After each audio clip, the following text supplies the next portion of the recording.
Phillies position, and now the Mets are kind of in the Phillies position, and it's just one of those things, man. The Yankees look to be on a different path, as well as the Guardians, but the Padres are one of the hottest teams in baseball, which I think ups the ante, if you will, of that Dodgers-Padres series. Obviously, I think the Phillies can still bounce back, but they're going to be headed to New York, ain't they? 5-game series, right? Yeah, 5-game series. So the next 2 should be in New York, and then if Game 5 is necessary, it'll be right back there at Citizens Bank. There you go. Hey, and that's what you've always said is, sometimes you don't want to get that bye. Sometimes you want to be you want to play your way into the playoffs, keep that momentum going, win a quick 3-game series, and then carry that over to a team that hasn't played in arguably a couple weeks.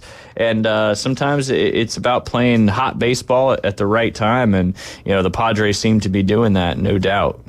But Cleveland got out to a hot start. Thought Detroit was going to give them a little bit more in that game, but hey, good pitching there by Cade Smith makes a big difference. But we'll get whittled down to 4 teams here. Whittling them on down. That's it. And they go 7-7 in the. I know they go 7 in the World Series, but 7 in the championship series as well. Hey, they got to get it done before college and NFL football really get ramped up. That is for certain. Kind of wish it was a little bit earlier. I'm like, man, I wish that they would have this done by maybe the first 2 weeks of college football season, but here we are. Yep, absolutely. I would be remiss if I didn't throw some more thoughts and prayers out there to the peninsula of Florida, that Tampa, Sarasota, that whole area. Hurricane Milton is already a Category 5 hurricane, expected to hopefully weaken a little bit as it makes its trek across the Gulf. But man, if you're in that area, I reached out to a lot of people earlier this morning, and this could be one of the larger evacuations of people in an area. So, I mean, if I was over there not telling people what to do, I'd probably get out of there sooner than later, so I'm not sitting in traffic on that would be 75 that runs all the way down into 275 and 75, I believe. Yeah, and then coming all the way up. But hey, it's, thoughts and prayers again. Here we are on the heels a couple weeks ago of Hurricane Helene. Here we are now with Milton, and, just everybody be safe, make good decisions. That's for sure. Oh, man, this is something that you hate to see. And it's kind of a weird trek, isn't it, for a hurricane at this point in time of the year? I think I saw something yesterday that there's been like 12 hurricanes in history that have gone that started way east in the Gulf and then made the trek, or way west in the Gulf and then made the trek kind of due east to a certain degree. But thoughts and prayers is all you can muster up in this situation. They just, they got more of Helene than what we did. So now, hands down, and then that Monday I'm in Milton, and now all of a sudden Milton is starting from a Milton type area and working its way over there. So, and I got a lot of, I guess not family, but a lot of friends over there in that area. You spent a lot of time growing up there, so hopefully they're all. This isn't one of those storms that you don't want to play this game. Yeah, if you know it's a 4 already before it hits landfall. Yep. Like the craziness that this could possibly bring. Some people definitely need to stay back, right? Because there's got to be someone there at ground zero, if you will. But if you have the opportunity and you have the means to make it happen, I would get out of there. Yep. Come on over here. Yeah. Hang out with me. Do the show with me for the week. Absolutely. Come on up. And, it's not necessarily, it's obviously when it goes through too, but it's the after. It's how long are you out of power? And obviously we've seen all the, the horror stories coming out of all the areas going up, especially in that western North Carolina, eastern Tennessee area. And it's just some crazy times right now. There's no doubt about that. But luckily, we're here to talk sports and try to hopefully take you away from all the crazy things going on in the world. And speaking of crazy, if you haven't had an opportunity yet, you need to get over there to Swampy Jack's. It's Mr. Creepy's Demented Labyrinth. And, if the production over there is anything like this flyer, I know it is going to be top notch. We may give away some tickets down the road, so pay attention, listen to us, but you can also purchase them online or at the door. They've already had 4 different opportunities. You've got the 11th, the 12th, the 18th, the 19th, the 26th, or the 25th and the 26th. And of course, their final night will be on Halloween itself. They do have 2 blackout events as well with no lights, October 4th, that's already passed, and October 25th. Our goal is to get Jay to go with my children and get a GoPro and hold it out in front of them and walk through the Demented Labyrinth. And then we'll go ahead and put that video together, get it out for the world to see. As I don't think Jay's the haunted house type of person, but I heard this. If you're looking for a very, very good, if you want to be scared, they've done a wonderful job. The costumes, everything is just top notch. You got to get over there to Swampy Jack's. It's any Friday and Saturday, and then of course finishing up there on Halloween. Mr. Luce's Natre Skulk Trail and Mr. Creepy's The Demented Labyrinth. With that being said, we'll go ahead and we'll go ahead and take a quick break. When we get back, it's time to talk college football. You're listening to The Inside Drive live here on ESPN Northwest Florida. It's here. On 104.3 ESPN Northwest Florida app version 2.0. Now featuring ultra high fidelity. You'll feel like you're in the game. More opportunities to win weekly prizes from local businesses when you click it to win it. Download the 104.3 ESPN Northwest Florida app today at Google Play or the Apple Store. Good morning. This is Joanna on ESPN Northwest Florida with Monday's weather forecast. Sunny this afternoon and evening with a high near 85 and a wind 10 to 15 miles per hour. Clear skies tonight, a light breeze out of the northeast and a temperature of 70. The same tomorrow around 85 with mostly sunshine and a wind coming out of the northeast around 12 miles per hour. Partly cloudy Wednesday and warm around 79. This forecast is sponsored by Mid-South Lumber, the best little lumber yard in Panama City. Thank you for keeping that dial on ESPN Northwest Florida. Rely on it. 1, 2. I'm in love with a man named Rudy. I'm okay with that. He knows exactly what I want. He keeps me coming back. Cooks breakfast, lunch, and dinner for me. Does the dishes too. I'm in love with a man named Rudy. Last name Barbecue. It sure is easy to fall in love with Rudy's tasty oak smoked barbecue. Next in line. Attention homeowners, are you dreaming of a backyard oasis? Look no further than S&R Fencing, your go-to destination for quality outdoor transformations. At S&R, they specialize in crafting custom fences, decks, retainer walls, and all exterior construction that not only enhances the beauty of your home, but also stands the test of time. Their experienced team takes pride in delivering top-notch craftsmanship with a personal touch. S&R Fencing, locally owned, licensed, and insured, and a member of the BBB. Burton continues family legacy.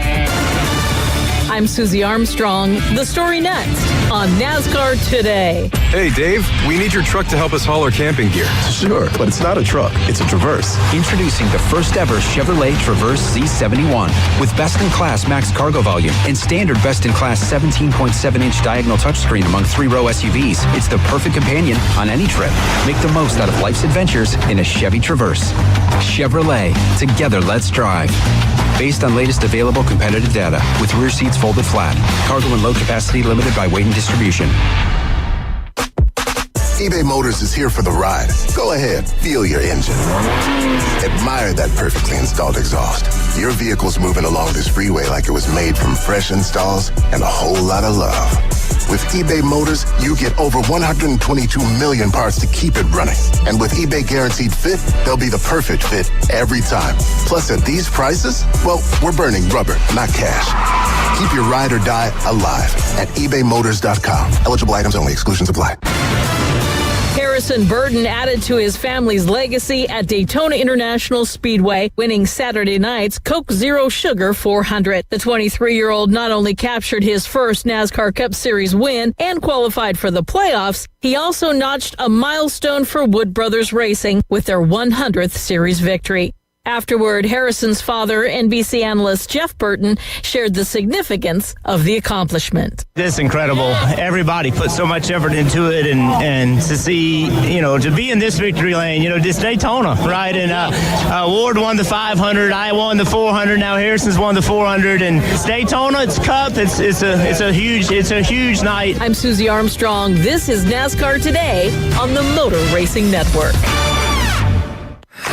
Coming in hot. So hot. It'll be a hot one. Really hot. Goddamn. The Inside Drive with Ryan Mulvey. Live from the Bill Kramer Chevrolet Buick GMC and Kramer Marine Outdoor Studios on ESPN Northwest Florida.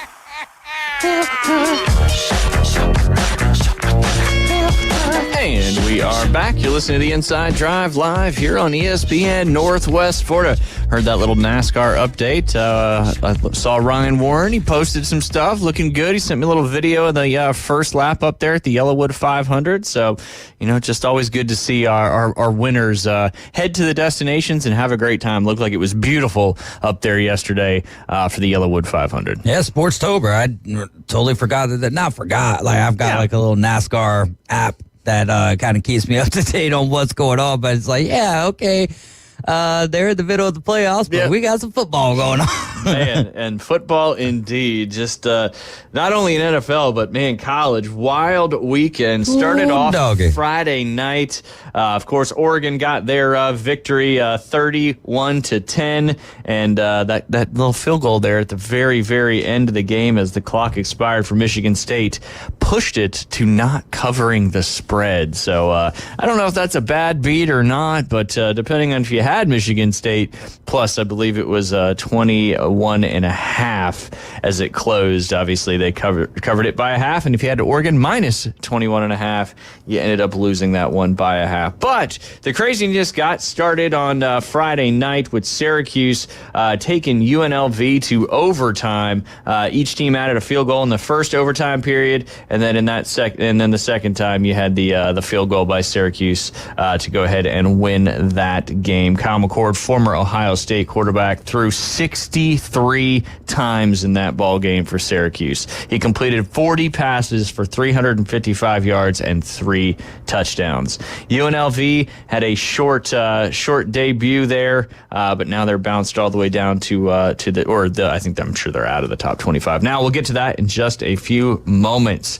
We'll start with the non-upsets. Ohio State handedly beat on the heels of a 21-point third quarter. Iowa 35-7 in that one. Auburn, although they were in there a little bit early in the third quarter, Georgia pulled away in the second half as expected, as they just have a lot more talent on the football field than Auburn for now, anyway. But Georgia improves to 4-1, 2-1 in the SEC after a 31-13 victory over the Auburn Tigers. And then Penn State needed a little bit closer game than most people thought. I did not get this one with the cover. Penn State won 27-11 over UCLA. Penn State's now 5-0, 2-0 in the Big Ten. UCLA not off to a great start in their Big Ten debut, as they are 0-3 in the conference and 1-4 on the season. Next, here we get into the upsets now. All right, we'll save the quote unquote best for last, and I've got some thoughts on that game. Okay, buddy, you can just lead off with it. All right, we will. All right, we will. Obviously, we all know what happened. Vanderbilt beat Alabama at home. First time. Something about them Tennessee teams and goalposts, brother. No doubt. But and I will say this. So, Liam, we made a deal. Liam washed both the cars on Saturday after basketball practice, and I told him I would take him to Beetlejuice. Well, we went to the Beetlejuice, the 420 show of Beetlejuice. Fantastic, by the way. I thought it was way better than the first one.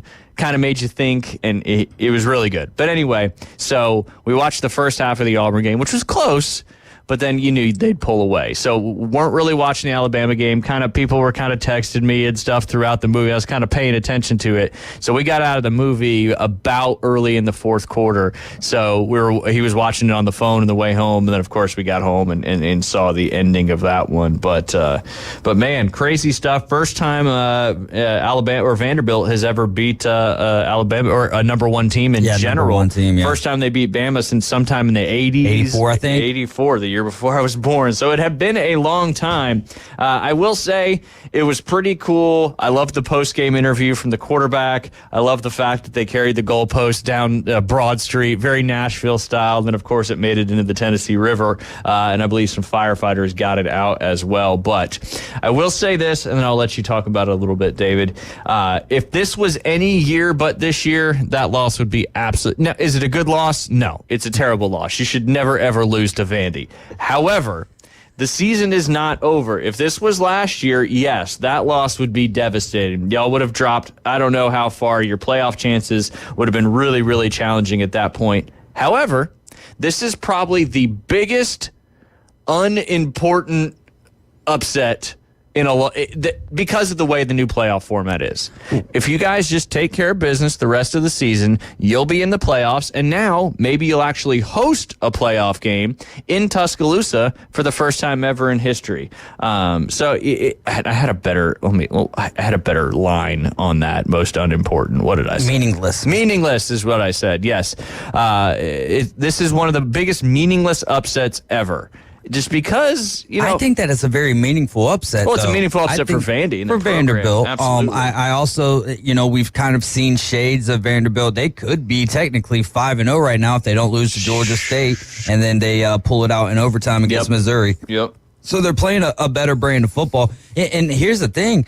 Normally in upsets, like crazy things happen, and crazy things did happen like that. The interception return early on into the game for Vanderbilt to kind of start their trek, if you will. Keep it going, too. Because so there is that, but Vanderbilt controlled the line of scrimmage. They controlled that game. It wasn't like, all right, well, now Bama's about to settle in and take care of business. It felt like that at times. I think that's what everybody was waiting for. Exactly. But then Vandy just kept rising to the occasion. They would respond. And so, and here's the thing is, if you're Georgia, right, and you lose to Alabama, it's like, well, they had a number 4 by their name when that happened. Vanderbilt was unranked with 2 losses. So if it comes down to, not winning the SEC for Alabama or not making an appearance in that game, now you could talk about, let's say Tennessee or Ole Miss. Well, Ole Miss isn't playing them, but let's say Tennessee knocks off Bama. Now you would almost say that your college football playoff chances are kaput. You don't know what's going to end up happening. The Big Ten has been able to power themselves up, even though that they've lost, with USC and with Michigan this last weekend. So I think that that's one thing as an Alabama fan that lessened the blow of this is one. I don't know. It just doesn't hurt how it did when I was like a kid. It's one of those things. Well, you said too, Vandy is Vandy's not Vandy of old by any stretch of the imagination. And it would be one thing if like Bama gave that game up, but Vandy took that game. So you just have to give respect. Yeah, they won that football game. No doubt. Have to give respect to them. And then you don't know what's going to play out when we're looking at the macro, but in the micro term of things, like just kind of putting a microscope on that.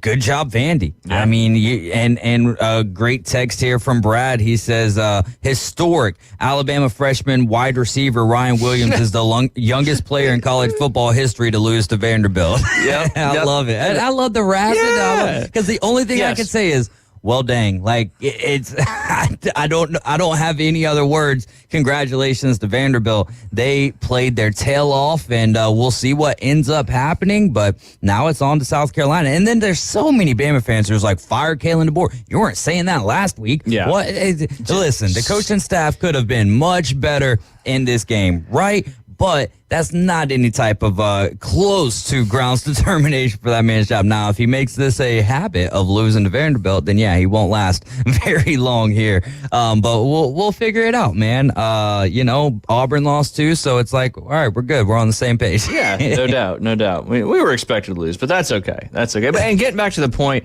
there's so many people when you're the best, quote unquote. Target people on your back. Are going to always revel when you lose games you shouldn't. Yeah. That's a fact. And actually, I told some person this week, you almost got to wear that like a badge of honor. That comes with success. So when you lose a game you shouldn't, yes, you were going to get absolutely raked across the coals. But hey, that's kind of part of it. That's the beauty of college football. Yeah, when you're doing so good and you're dominating over a long stretch of time, people don't want to see you keep winning. That's why we love to hate dynasties, unless you're a fan of that program. Look at the Chiefs. Look at the Patriots. They want to see those teams lose. That's just kind of how it goes, and you got to be ready for that when you lose a game. But unbelievable historic victory there for the Vanderbilt Commodores. But again, Alabama, your season is still fine if you take care of business the rest of the way. And hey, maybe we'll see Vandy go undefeated the rest of the way and change some things around for sure. But yeah, yes. Clark Lee's been having them play some good ball, and this is let's just see how the rest of. I mean, they might have another couple of upsets, and we'll see. I'm not going to put it into that terms. And Jalen Milroe was still over 300 yards passing. It is one of those things that if you look at just the straight box score of this, you're just like, whoa. Goodness gracious, Vanderbilt they took it to the Tide. Yeah, if you didn't have a 1 and a nothing next to the two names, it probably would have just been a regular old good football game. Yeah. Hey, you got a couple, like you said, had a couple others. Arkansas, took it to, I won't say took it to Tennessee, but hey. They outlasted them, especially when Tennessee answered the call, right? And then next thing you know, I mean, it's not Miami Cal type levels, but for Arkansas to give up the lead, right? They felt like they were in control, especially when it comes to the line of scrimmage, which is something that I think we're seeing more so at the college football level, where if a team is taking care of the trenches, they're more than likely going to come out the victor of that game. It's almost becoming a little bit more professional, and I think that the transfer portal plays a large role in that, right? Because it evens the game at the most important part, the most important facet of the game. So, I think that was really cool for Sam Pittman now, who's got some big wins under his belt, when it seems like in prior years there was all the hype to do that, but they were never able to do that. Yes, and this year they kind of didn't have the hype going into it, and now here they are, 4-2 and 2-1 in the SEC with a big victory for their program, 19-14. Like David said, Arkansas hung on, didn't let Tennessee score a point in that final frame.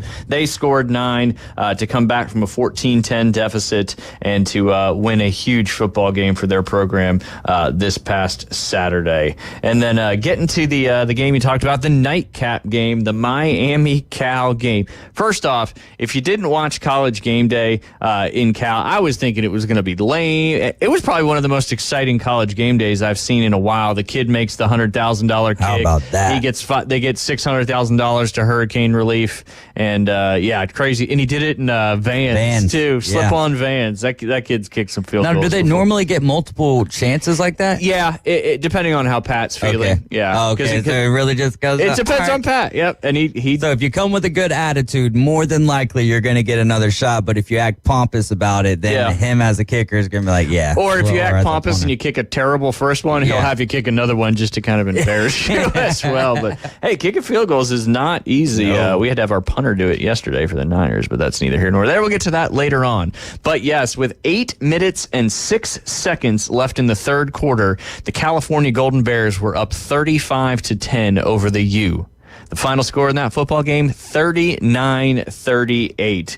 Cam Ward, 53 passes, 437 yards, and 2 touchdowns. He's not the Heisman favorite, according to Vegas. I'll get to that here in just a few minutes. But Miami on the heels, I always say on the heels, because it was in the fourth quarter, 21 points. Cal thought they had that one in the bag, and obviously Miami made some adjustments at half. Took a little while for it to come to fruition, but boom, massive comeback there. 25 points down with basically a quarter and a half to go in that game, and California let them come all the way back. Miami still undefeated, 6-0, 2-0 in the ACC.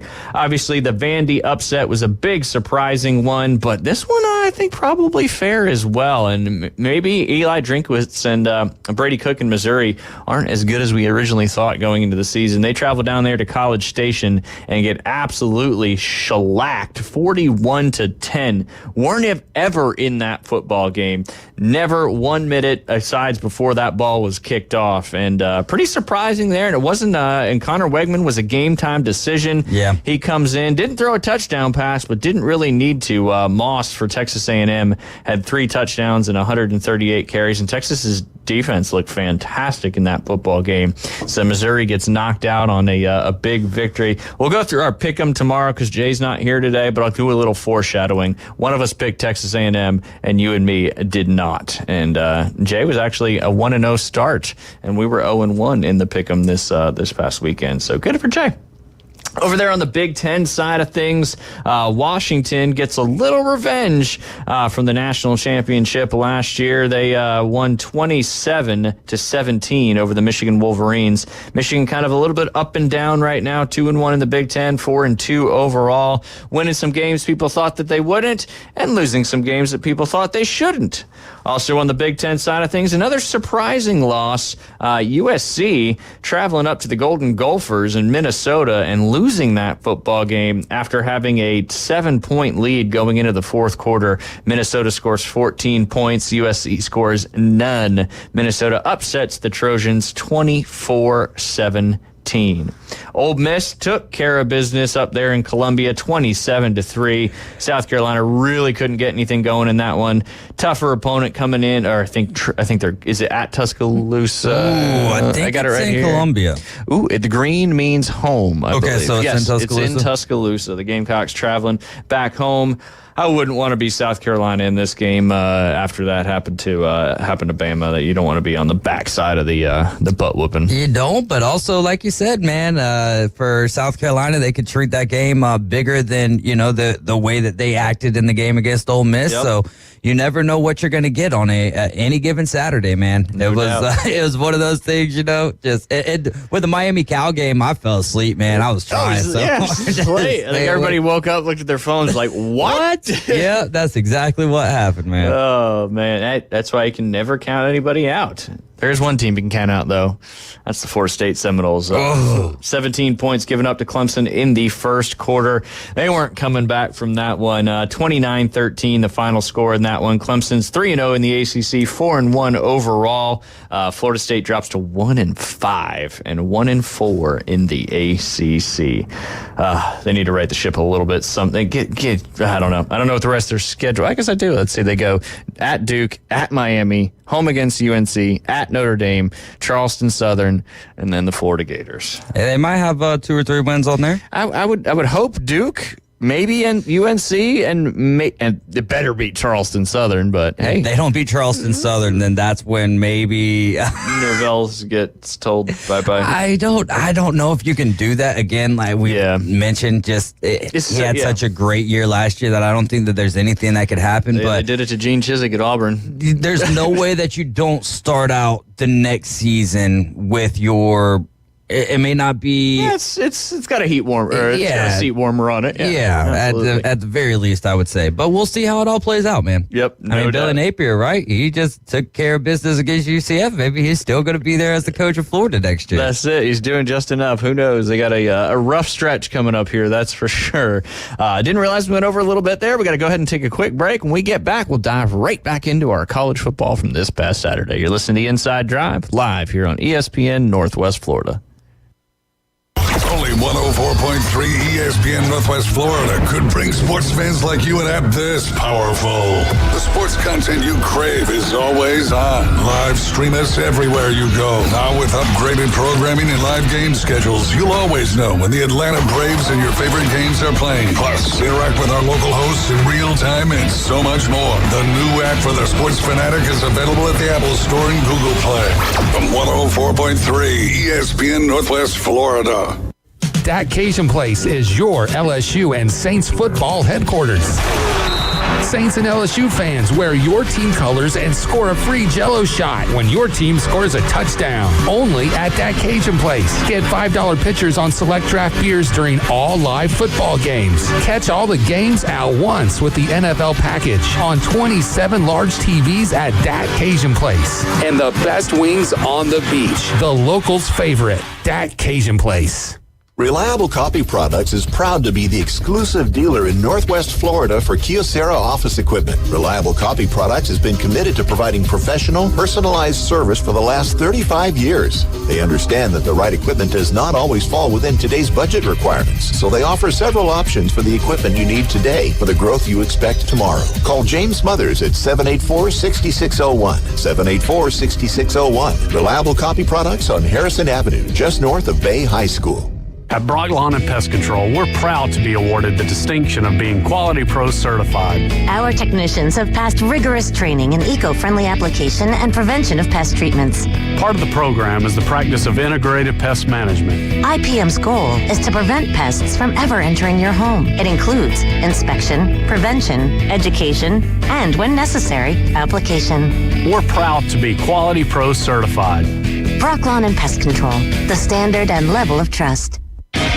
Welcome to the Inside Drive, the next big thing. It's a big, huge, giant deal. Sports betting, huge reactions, your calls and real-time coverage of the stories you're following. Broadcasting from the Bill Kramer Chevrolet Buick GMC and Kramer Marine Outdoor Studios on ESPN Northwest Florida.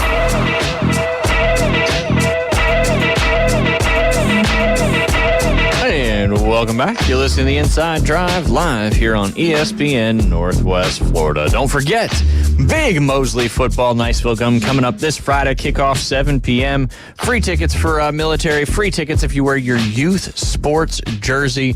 Pack Tommy Oliver out. We got to go start with the away sidelines there and fill that one up first, then fill up the home side, and let's support your Mosley Dolphins. But if you can't be there, you can listen to it right here on ESPN Northwest Florida. All right, diving right back into the college football slate from this past weekend. Iowa State, the Cyclones, making some waves in the Big 12, improved to 5-0 on the season, 2-0 in the Big 12 after a 43-21 victory over the Baylor Bears. We'll skip this game and come back to it because I want to talk about one individual from that particular game. Louisville Cardinals, number 22, dropped to SMU. SMU is now 5-1 in its first season in the ACC? Second season. Who's that? SMU. First season. First season. This is all first season. The only ones that the Big 12 had a couple additions last year. Yep. They had 4 teams last year. UCF, Cincinnati, BYU maybe? BYU? In Utah? Yeah. Oh, Utah could be first year. It's neither here nor there. I say that a lot. There you go. SMU did beat Louisville 34-27 to go 5-1 on the season, 2-0 in there. Hopefully, we got it right. Their first year in the ACC, and then I know we definitely got that right. Yeah, it's definitely the first sorry. year. I was thinking of Big 12. Yep. They are making some waves though early on. I don't know who their one loss is to, but their one loss is to. Ooh. I was going to say, because the team you just mentioned. BYU. Oh, that's right. Yeah, because BYU's been having a stellar season at this point. Big season. I believe they're traveling to play UCF this next weekend. Or maybe that already happened. I think they're traveling soon. BYU hasn't played UCF yet. Okay, so. I know they're coming to play them because I know some people going to that particular game. Indiana, I know Max DeLinen is excited. They are 6-0 in the Big Ten, 3-0. They beat Northwestern 41-24 this past weekend. And then I want to go back to the Boise State-Utah State game. Boise State 4-1, 1-0 in the Mountain West. If they keep playing some football like they are, they're going to have an opportunity to grab that power group of 5 spot in the college football playoffs. But let's talk about Ashton Jeanty. He is now the overwhelming Heisman favorite at plus 200. Travis Hunter has also jumped up to second on the Heisman odds at plus 300, followed by Cam Ward at anywhere from plus 380 to plus 500, depending on the book. Then it drops off significantly to Milroe, Gabriel. Even Cade Klubnik is ahead of guys like Quinn Ewers, Carson Beck, and Jackson Dart. Cade Klubnik is the quarterback for the Clemson Tigers. But man, this kid is just ridiculous. He really is, especially when you compare him to the last three running backs who've won the Heisman and Derrick Henry, Mark Ingram, and Reggie Bush. Yeah, no doubt. And a little cool thing too, I'm loving this kid more and more the more I read about him. But he declined schools offering more money because he wanted to stay at Boise State. He said money is cool, but a legacy and impact that lasts forever. Obviously, he's going to get paid. I'm sure he's getting paid, and he's going to get paid at the next level. There's no doubt about that. He also made a bet before the season started with his offensive line that if he does not rush for 2,000 yards this season, he has to cut his dreads. Well, he is certainly He's halfway there. Yeah, certainly on the way to do that. He had added 186 yards in just one half of football. Yeah, I think that's the second game that he's played that he's only played the first half. They've shut a running back down. Yeah. You see that with quarterbacks, but you don't ever see that with wide receiver. His split so far this year, week 1, 267, 192 week 2. Had a drop off there because he only played the first half in week 4, 127. Bounced back with a nice 259 yards, and then this past weekend, 186 and 3 touchdowns on 13 carries. That's ridiculous. And if you watch these highlights, it's just like, I don't know what it is about him. They just can't tackle him. They cannot bring him down. It's unbelievable. It's that perfect meld or mix, if you will, of speed and power. Because he can run you over, but also he can go east to west on you and make you look silly. Absolutely. Make you look silly indeed. Like David said, he is a little more than halfway there through just 5 games. He's got 1,031 yards rushing. The next closest is Iowa running back Caleb Johnson with 771 rushing yards. Phew. This kid is, remember that name because he's going to be doing some things on Sundays. There's no doubt about it. Yes, I know he's on Boise State. I know he's playing against teams in the Mountain West and other places, but you know what? He's still doing what he's doing. He's still going up against Division I football players, and it's some history in the making. I don't know. I know the record for total yards is a lot rushing in college football, but hey, maybe he's got a shot at it, especially if, maybe if they start letting him play every game all the way through. But I think they scored they scored 35 points in the second quarter, and he was responsible for a few of those, right? Yeah, I would believe so. I mean, and he'd get the ball on like their 20 or 30, and he'd run it all the way down the field, and he just kept doing it. Just crazy stuff there from Jeanty. Some really cool stuff. Cool to see a player like, and he wasn't cracking those top 5s on the Heisman odds, and boom, all of a sudden they're like, all right, he's clearly one of the best players in college football, and we can't leave him out. And that's why you're seeing now Travis Hunter kind of going up that list as well, because what he's doing on both sides of the football is pretty special, no doubt. Yeah, we're in a pretty special place in college football to have a running back kind of dominating the conversation, have a guy who's playing both ways, dominating the conversation as well, and then kind of everyone else can get in where they fit in. But we're going to see a lot of Heisman moments down the stretch, I imagine. Heisman moments indeed. Speaking of Heisman moments, Cam Ward, he's got 2,219 yards passing. That is better than Jackson Dart from Mississippi, or from Ole Miss, Josh Hoover from TCU, Kyle McCord having a great year, removed from Ohio State with 1,814 passing yards, and then Indiana quarterback Curtis Rourke is in 5th right now on that side of things. Whew. College football is wild right now. Updated AP poll: Texas still hanging out at number 1. They've moved up to number 1 there. Ohio State has moved up to number 2. Oregon has moved up to 3. Penn State 4. Georgia holds tight at 5. Miami jumped up 2 spots to number 6. Alabama dropped down 6 spots to number 7. Tennessee 4 spots to number 8. Ole Miss moved up 3 spots. Clemson moved up 5 spots to number 10. Iowa State ranked 11th in the country, tied with Notre Dame. Iowa State moved up 5 spots. Notre Dame 3 spots. LSU hanging tight at 13. BYU, the Cougars, are up 3 spots to number 14. Texas A&M with one of the largest jumps in this weekend, week over week. They've moved up 10 spots to number 15. Utah up 2 spots to 16. Boise State up 4 spots to 17. Indiana inside the top 20 at 18 tied with Oklahoma and Kansas State. They moved up 5 spots. Oklahoma 1, K-State up 2. Missouri, the second biggest dropper this week. They dropped 12 spots all the way down to 21st. Pittsburgh enters the chat from being not ranked to now 22nd. The Fighting Illini, 4-1 in the Big Ten. They've moved up a spot to 22. Michigan, the biggest dropper in the AP poll from week to week. They dropped 14 spots all the way down to number 24.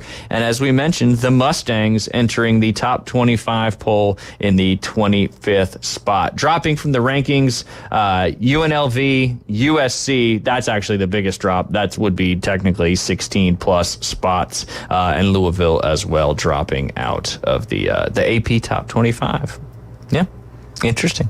Yeah. It doesn't, I mean, it matters, but it doesn't. The first one that matters is the college football playoff ranking. And even then, though, like, things change so much that really is that final one, right? And the most important thing, I think, is getting to your conference championship game and trying to win that, or at least if for at least 2 of the conferences, right? If you're in the championship game, more than likely you're going to be in the college football playoff. And he's referring to the SEC and the Big Ten. Yes. Which, if you look at the top 25 and break it out, the 2 conferences with the most teams in the top 25 are the SEC with 9 and the Big Ten with 6. ACC's got 4, Big 12's got 4, Independents have 1 with Notre Dame. Maybe they'll join a conference at some point. And then the Mountain West, the Boise State Broncos are in the top 25 and playing great football. Could be the Cinderella story with Mr. Ginty that we were talking about just a few minutes ago. The service academies, too, making some stuff happen in the American Athletic Conference. Armies, they are 5-0. Navy is 5-0, both undefeated in the conference, obviously, as well. Looking forward to their matchup, as it should be a good one because they've both kind of changed their style of play just a little bit to adapt to the times here in college football. On the ACC side of things, currently the Clemson Tigers are winning or first in the conference as they are 3-0, followed by Miami, SMU, and Virginia, who are all 2-0 in the conference. Big 12, Texas Tech, although they're not ranked, they are 5-1, 3-0 in the conference, followed by BYU, Iowa State, Colorado, and West Virginia, all 2-0 right now early on in conference play. Big Ten, currently because of the winning percentage, they've got 3 games to Ohio State, Oregon, and Penn State's 2. Indiana is 3-0. Ohio State, Oregon, and Penn State all 2-0 in the conference there. I believe they probably have a bye week coming up this week, if I'm not mistaken, because if you're 6-0, you likely have a bye there. Liberty is 4-0 overall, 2-0 in the Conference USA, as followed by Sam Houston, and the Western Kentucky Hilltoppers also undefeated as well. They had some games that were kind of rescheduled, some things going on in their neck of the woods. Notre Dame, 4-1 on the season right now. They're independent, so who cares? East Mid-American, I know that one, the lady at the Navy base, I forget her name. She certainly cares, there's no doubt. Let's Mountain West, as I mentioned, Boise State, San Jose State, UNLV, the Aztecs of San Diego State, and Wyoming are all currently undefeated in the conference. The Pac-12 with just the 2 players in there, they don't even have a conference record because what is their conference record going to be, 1-0 or 0-1? Yeah, exactly. When they play each other, that's still wild that it's even exists as a conference. Texas A&M is currently atop the SEC as they are 3-0, followed by Texas and LSU, who are only 1-0 as they've both only played 1 conference game. Georgia and Arkansas 2-1 in the conference. Missouri 1, and then a host of teams including Missouri, Tennessee, Vandy, Ole Miss, Alabama, Oklahoma, all 1, and Florida all 1-1 in the conference. South Carolina 1-2, Kentucky 1-2, Mississippi State and Auburn are the basement of the SEC right now, with Auburn being in the very bottom of the in the basement there. So they can climb out though. They got claws, right? They're cats. Yes, they can. And we got another year coming up too. So my Coastal. Well, yeah, we always have that. We're looking forward to the next year, that's for sure. But my Coastal Carolina Chanticleers got the win over Old Dominion. There we go. They're leading the Sun Belt East right now. They're 4-1 overall, 1-0 in the conference. Their 1 loss came to the Virginia Cavaliers. And on the flip side of the Sun Belt, UL Monroe, the Warhawks, 2-0 in their side of the conference. Conference, and they are 4-1 overall as well. So I always like to touch on the Sun Belt, as we have a lot of people that are alumni of Troy and Georgia Southern, Georgia State, a lot of other places there. So it's kind of your standings there in college football. When we get back, we may do an afternoon delight debrief, or me and David will just start talking some NFL football. We'll see what happens when we get back. You're listening to the Inside Drive live here on ESPN Northwest Florida. ESPN Northwest Florida. We're the radio home of the Mosley Dolphins. This Friday night, we're going under the lights. The 6-0 Mosley Dolphins face undefeated district rivals, the Niceville Eagles, as two powerhouses collide. Pre-game at 6, kickoff at 7. Mosley Dolphin football on ESPN Northwest Florida is sponsored by Panama City Toyota, Orthopedic Specialist, and Chapman Wealth Management. Good morning. This is Joanna on ESPN Northwest Florida with Monday's weather forecast. Sunny this afternoon and evening with a high near 85 and a wind 10 to 15 miles per hour. Clear skies tonight, a light breeze out of the northeast and a temperature of 70. The same tomorrow, around 85 with mostly sunshine and a wind coming out of the northeast around 12 miles per hour. Partly cloudy Wednesday and warm around 79. This forecast is sponsored by Mid-South Lumber, the best little lumber yard in Panama City. Thank you for keeping that dial on ESPN Northwest Florida. Rely on it. Los Rancheros has been doing it right for 20 years. Los Rancheros brings a top-shelf dining experience to you with the opening of their beautiful new building. Watch all college and pro games on Los Rancheros' 14 large-screen TVs with great drink specials daily from 2 to 5 and during all the games. Los Rancheros, the place for live sports and great food on 23rd Street between Jenks and Harrison. WVLQ Port St. Joe, WGSX, powered by Panama City Toyota. ESPN Northwest Florida. Ellis Agency Insurance has been serving Panama City and Bay County for years. They offer a full line of affordable insurance coverage of all types. Many people are attracted to Ellis Agency Insurance because of their friendly, knowledgeable staff. Call independent agent Johnny Ellis for a true comparison of your personal or business insurance. Ellis Agency Insurance at the Old Cullen Insurance location, 1134 Harrison Avenue, across from Dandy Donuts and Deli. Call 763-1627.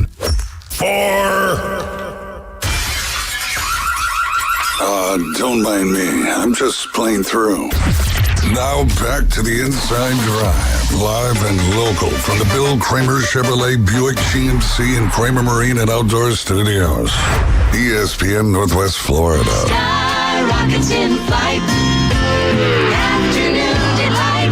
And we are back to listen to the Inside Drive live here on ESPN Northwest Florida. 104.3 in Panama City Beach, 101.9 in Port St. Joe along the Forgotten Coast, and all of these wonderful areas here in the Florida Panhandle. You can watch, like, listen, comment, subscribe, share, follow Facebook, YouTube, Twitch. Just search it up, ESPN Northwest Florida. If you already do, we appreciate you very much. And if you listen, we appreciate that very much as well. There's another way you can find us. That's our free mobile app. You can find it in the Google Play or Apple Store. That one, you just got to search 104.3, and you'll have it right there on your phone, your iPad, whatever device you can download apps on.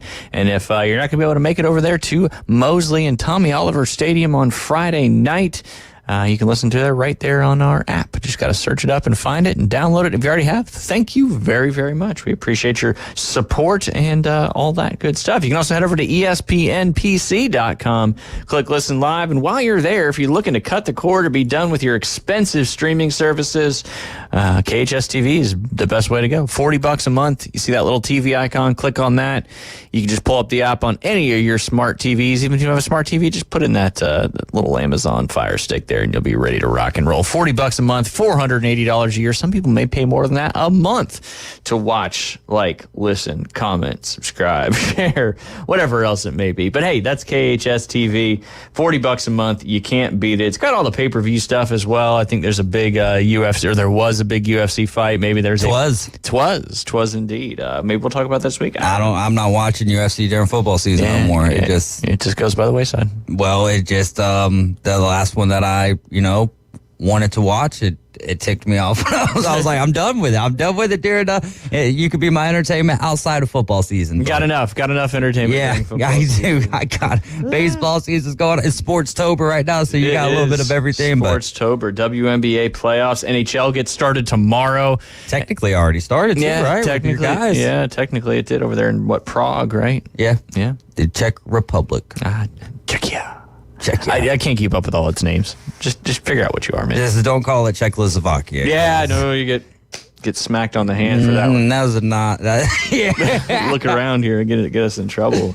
But yeah, no, technically it's already started there, and yeah, that was exciting. And I even saw in a preseason game Marty Brodeur's son play for the New Jersey Devils as well. That was pretty cool. Okay. I don't think he's going to be on the the main team, but he'll get some farm team action, that's for sure. But yeah, hockey's getting underway. It's exciting. Sportstober, I love that. It's a great way to bring it in.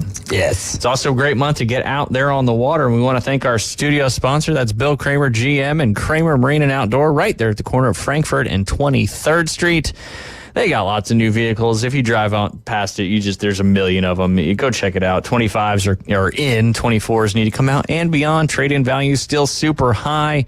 The strike, I believe, is over, but that didn't impact those domestic cars, and that's a GM, and they'll make it easy and take great care of you. Tires at cost, express service, regular service.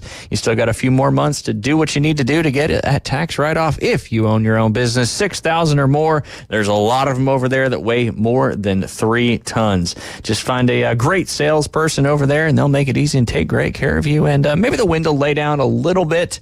Probably not anytime soon, but if you want to get out on the water, back out on the water, or just, tired with your boat, Bill Kramer Marine and Outdoor can take care of all that. They could fix your boat, they could sell your boat, or they could sell you a boat. That's the trifecta of boat action right there. That is Kramer Marine and Outdoor, right there at the corner of Frankfurt and 23rd Street. Yamaha outboard full line dealer, Yamaha master certified mechanics on staff. They sell Seabourn, Sundance, Spider, and Skeeter. You can check out all that new and used inventory at KramerMarineandOutdoor.com. I thought that port strike was supposed to last for a long time. No, they figured it out. Well, good for them. It only took them 2 days. It wasn't long. It was so all that toilet. So really, they just needed to sell some of the toilet paper and paper towels. That's it. And the thing is, most of that toilet paper stuff is manufactured in the United States. Why do we dupe ourselves like this? Because I people don't follow panic. The trends. I know it. It's just like everyone's like, you need to go get this. I'm like, man, I'm just gonna find out if I need to get it when I can't get it no more, and I'll go outside and I'll grab me some leaves. Dadgummit. That's it. But yeah, no, and it never happened here because this isn't a container one. They unload mostly, with all sorts of stuff coming in from the Yucatan primarily. But yeah, no, it was quick. It ended. Everybody bought a bunch of toilet paper. Why is toilet paper always the go-to panic purchase? Yeah, why? That's a good point, though. Like maybe water, maybe some canned goods, maybe something. Toilet paper. Like, let's buy 17 huge packs of toilet paper. I mean, how many poops you guys taking? Yeah, I guess whenever stuff hits the fan, it's even more, right? I guess. But yes, the strike, I think it's been suspended till like early January, something like that. Oh, so then they're going to strike again? I don't know. Hopefully, hopefully they can figure all that out. A lot of things are going to be happening, hopefully, in the next 30 days, and we'll see what happens. I think people are going to be voting, right? Yeah. Nice. Yeah, and then about that, the 5th or 6th of January is when the official switchover happens. The inauguration. And I think the port strike's delayed till like the 10th or something like that. Perfect timing. I don't know. You know what you get with your new office here, port strike. Yep. Yeah, one way or the other. One way or the other. All right, I'll do one afternoon delight debrief, and then we'll dive into some NFL because there's a lot to discuss. Debrief me, buddy. It is trapped moose rescued from backyard pool in New Hampshire. Jay had a goat in his pool growing up. These people had a moose in their pool. I think I could deal with a raccoon a little bit better than a moose being in there. It's a big firefighters and police in New Hampshire were called out to a home of a resident who found a moose trapped in their swimming pool. Bedford Police Chief Daniel Duidi said officers and firefighters responded Thursday morning to a Riddle Drive home where a resident found their backyard pool occupied by a moose taking a dip. Trespasser. Yeah, seriously, big trespasser. First responder arrived to find an adult moose in a swimming pool under a pool cover. Removed the cover to help enable the moose moose to get out of the pool. The police said that in a news release. The moose then walked out of the pool on its own and left the area. No further action was taken. Dweedy said the resident did the right thing by not trying to help the moose without assistance. I want to remind residents that a moose can be very dangerous animals due to their size, and we appreciate that residents called us this morning to assist with the situation. He said, we're pleased that no people or animals were harmed in the incident. Pool covers. Look at the moose. Yeah. How did he get it? How did he get under the cover? Did he rip it? I'm pretty sure that's a little bit too heavy for a pool cover. Probably. The one we had in New Jersey, they said you could put an elephant on it. Apparently not a moose. Yeah. But it might have been a different cover. And it might have been a baby elephant. Could have been. They didn't specify. They did not. This was a full-grown moose, wasn't it? Yeah. Oh, yeah. An adult with the antlers and everything. The rack. Big old rack. Yep. Those are big moose. Tasty animals too. Yeah, moose burgers. Moose burgers. You ever seen a moose? Yeah. Yeah. Being in Colorado a couple of times, it's funny because you'll see those kind of like, I wouldn't say like squirrels around here, but like you'll be right in the middle of traffic and they're just hee-hawing around. Just hanging out. Oh, goodness. Yes. Beautiful. It's kind of a wild to see too. Like when you see them, because we went hunting, they do a totally different brand of hunting than what we did. They go around and chase the animals. They just get out of their trucks. Pow, pow. Yep. Helicopters. It's and fun. Whatnot. Yeah. It's fun. But seeing them out in the wild is one thing. But when you're seeing them and they're kind of walking right by your car, you're like, okay, one thing to tick you off, and you might you might just total the vehicle. I got the rental insurance on this car. That's for sure.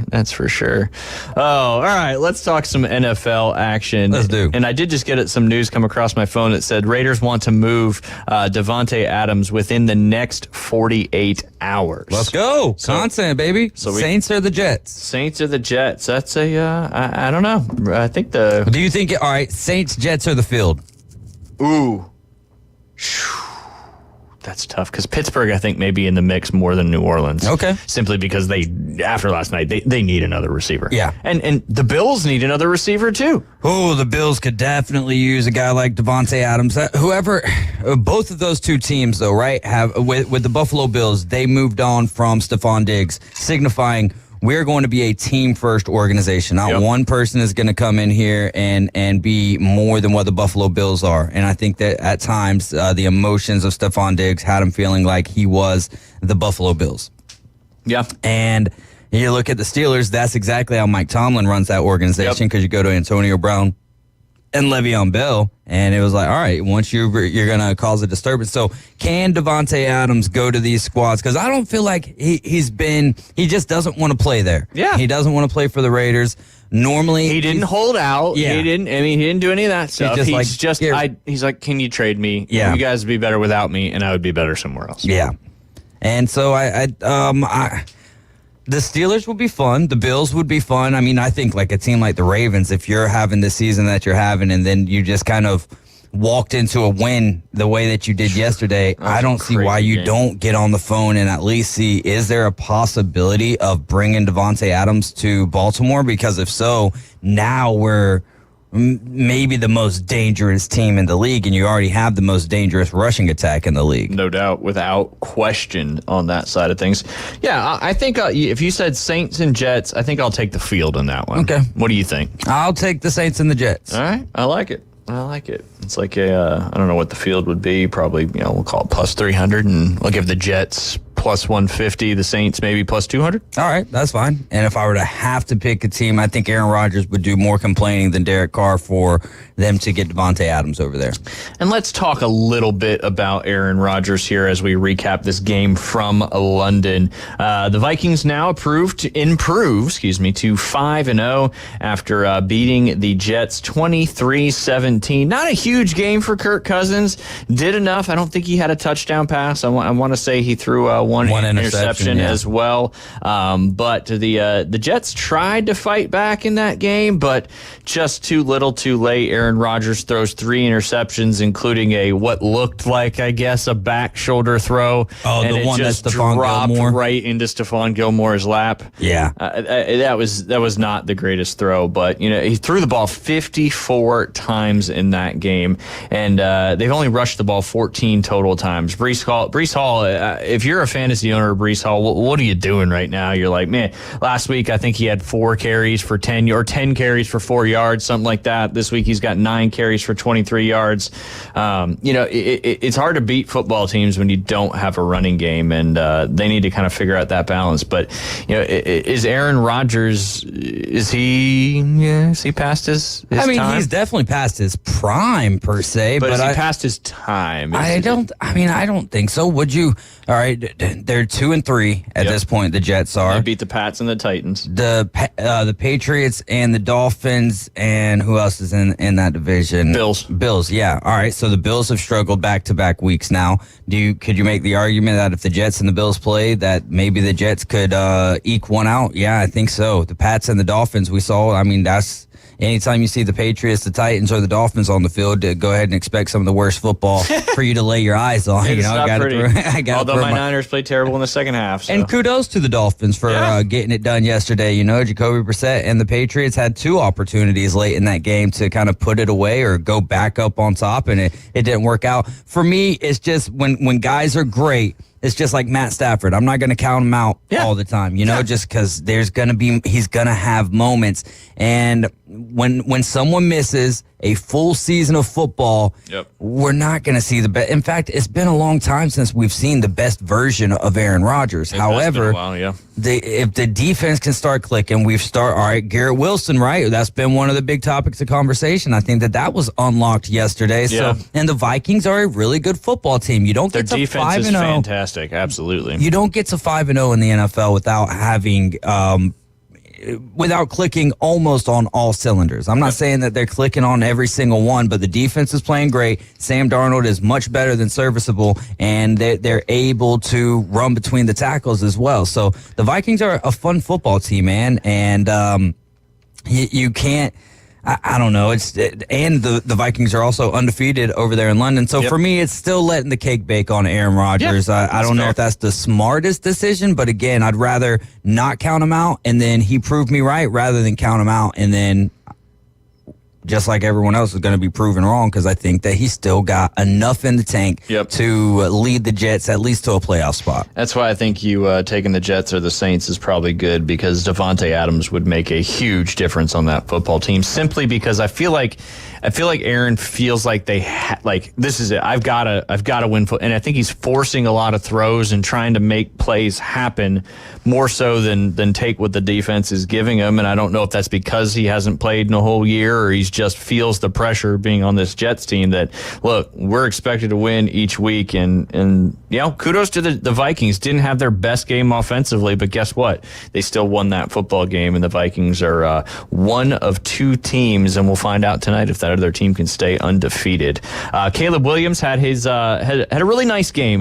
He did. 20 of 29, 304 yards for 2 touchdowns, and the big thing is he took care of the football in this game. Albeit he was playing against the Panthers, not the best opponent, but it's still NFL football. Still undefeated at the house, too. Each team can win any game each week. We've seen that already in the young season. But yeah, the Bears undefeated at home, 3-0, 3-2 on the season. They got to keep winning football games if they're going to keep pace with those Minnesota Vikings, and even the Green Bay Packers got another win yesterday. And one of the most wild games of the early slate and of the day, really, the Bengals and the Ravens. Yeah, that game was just crazy at the end too, like in overtime. Like nobody wanted to win it seemed like. Just turnovers, things happening. The Ravens got off to a 7-0 lead in the first quarter. The Bengals came alive in the second quarter, goes all the way down, game tying field goal, and then goes to overtime there, and the Ravens win that one on a 41-38. And Derrick Henry's huge run in overtime set up that field goal. Joe Burrow if you had him on fantasy, you were happy. 392 yards, 5 total touchdowns, including 10 for 193 to Jamar Chase. Kind of good to see that Burrow chase. And even T. Higgins got in the mix quite a bit. One of the teams that I played against in fantasy, it's no kicker, double flex, and he had Joe Burrow, Jamar Chase, and T. Higgins. He put up over like 200 and some odd points. Man, that's tough. It is one of those. You're just not going to win that week. Yep, absolutely. Shout out to you, Nash. Congratulations there, bud. I was like, I'm not even looking at this score for the rest of it. No, yep. And Burrow really hadn't had a huge game yet, and I've got him in 2 leagues, and I sat him in one and started him in the other. Also had Cousins on the bench with Burrow, though, so it worked out okay. But yeah, Derrick Henry just keeps doing Derrick Henry things, 92 yards on 15 carries, including a touchdown. But hey, at the end of the day, the Ravens won that one 41-38. The Bengals now in a huge hole, 1-4 on the season, 0-3 at home. Ravens improved to 3-2, and they are 2-1 on the road. So pretty wild game there. Entertaining game nonetheless for that first slate. Kind of the opposite of what you mentioned earlier, the Dolphins and the Patriots game. Kind of a game of attrition to see who was going to kick the most field goals and hang on. Obviously, the Patriots scored a touchdown there on a long Ramondre Stevenson run, who was actually benched, and Antonio Gibson got the start, but Stevenson was certainly the featured back, running for 89 yards and a touchdown. But Dolphins Patriots just is tough football to watch, but Dolphins are 2-3 and they're hanging tight in that division. So hey, long way to go. We're only a little over now. Well, almost a little over a quarter of the way through the season. The Washington Football Commanders. I know that we've talked about the Vikings, and I know that there's been some other surprises, but has there been anything more surprising than the Commanders and what Jaden Daniels has been able to do and what Dan Quinn has been able to do there with the Commanders? I mean, they are... Talk about firing on all cylinders. I think that that's what the Commanders are doing. Now, we can say, oh, well, it was a bad Browns team. I don't think that the Browns are necessarily a bad football team. I think that they've just... I think that they've still got questions to figure out, and primarily I think we all know that that's at the quarterback position. And the offensive line has been atrocious this year. I think Deshaun Watson's been sacked 26 times. He was sacked 7 times in this football game. And our good friend Alan Sandage, he's a sports director up there at ESPN Richmond. They were at the game. I listened to his post-game little press conference, if you want to call it. Him and another reporter were out there on the field. And Jaden Daniels, you're hearing him at the podium, and you're hearing him say all the right things you want from a young quarterback. He didn't have the best game. They didn't have the best game on offense. He was he was a little over 50%. 238 touchdown and an interception, but he also ran for 82 yards as well. The defense really carried the Commanders in this one. But hey, that's winning football teams find ways to win when some parts of the team are not firing as much as they have been. But I know Brian Robinson Jr., Alabama running back, added 2 scores there. He was on one of my teams, that's why I know. But yeah, Commanders, man, 4-1 on the season, 2-0 at home, and starting to extend that lead a little bit in the division. Yeah, and that's the division winner you picked right there. So long way to go. Long way to go, especially with a young team like that. But from taking care of the football is going to take you a long way, and that's what Jaden Daniels seems to do, is take care of that football very well. And they, Austin Eckler. And the combination of Austin Eckler and Brian Robinson has been fun. And then when you have a wide receiver like Terry McLaurin, who had an uncharacteristic fumble yesterday, but also at the end of the day, man, the offense is looking good, and then the defense gets your offense right back on the field, it seems like. The deep ball threat from these young quarterbacks is just unbelievable. There's probably not a happier guy on that football team than Terry McLaurin. Yeah. Given the 8 or 9 quarterbacks he's had prior, I think they've found their small sample size, but he's doing all the right things, saying all the right things, playing a great brand of football. So we got to go ahead and take a quick break. When we get back, we'll dive more into the NFL slate from this past weekend, and we'll culminate in our final segment with previewing the Monday Night Football game between the New Orleans Saints and the Kansas City Chiefs. You're listening to The Inside Drive. We'll be right back. It's the PCB Hobby Takeover with Todd. Mondays at 5:20 on ESPN Northwest Florida. That is a very high-end card and very rare. Todd talks about coins, trading cards, collectibles, and the amazing stories behind them. It was the first one that's ever come through my door. Plus, we'll be taking your calls and questions at 850-215-6290. The PCB Hobby Takeover. A platform for you to do your hobby. Mondays at 5:20 on the Sports Talk Monster. ESPN Northwest Florida. This is Joanna with ESPN Northwest Florida with your Monday's weather. The remainder of the day, there will be a moderate breeze out of the northeast, sunshine and 85. Clear skies tonight, slightly cooler at 70 and a wind coming out of the northeast at 7 miles per hour. Tomorrow, mostly sunny and a gentle breeze right around 11 miles per hour with a high of 85. Slightly cooler at 79 Wednesday, and we'll have some clouds. This forecast is brought to you by Earthworks of Northwest Florida. Thank you for listening to ESPN Northwest Florida. Rely on it. Golf is a game that should be fun, but to have the most fun, you need to play your best. That's where the experts at Golf Plus come in. Their friendly staff will guide you through the buying process, answer all your questions, and can help with any repairs you need along the way. Golf Plus is your custom fitting, club repair, and golf retail shop. Golf Plus staff is non-commissioned and will work with you to find the best product for your game, just like they've been doing since 1988. Golf Plus in Dothan and Panama City Beach. Fitting, repair, retail. That's Golf Plus. Are you hungry for authentic Mexican cuisine? Then come to El Rodeo Tequila Bar and Grill, where we serve up the freshest, most flavorful dishes on the beach. El Rodeo Tequila Bar and Grill, a great location, comfortable atmosphere, and happy hour from 3 to 7. Buy one, get one free, regular margaritas and 12-ounce house drafts. And you're going to love their lunch specials Monday through Friday from 11 to 3. Plus, live music Wednesdays and Saturdays starting at 5:30. El Rodeo Tequila Bar and Grill, Thomas Drive across from the Navy base. Up back to the Inside Drive with Ryan Mulvey from the Bill Kramer Chevrolet Buick GMC and Kramer Marine Outdoor Studios. It's alive! Look alive! We're alive! On ESPN Northwest Florida.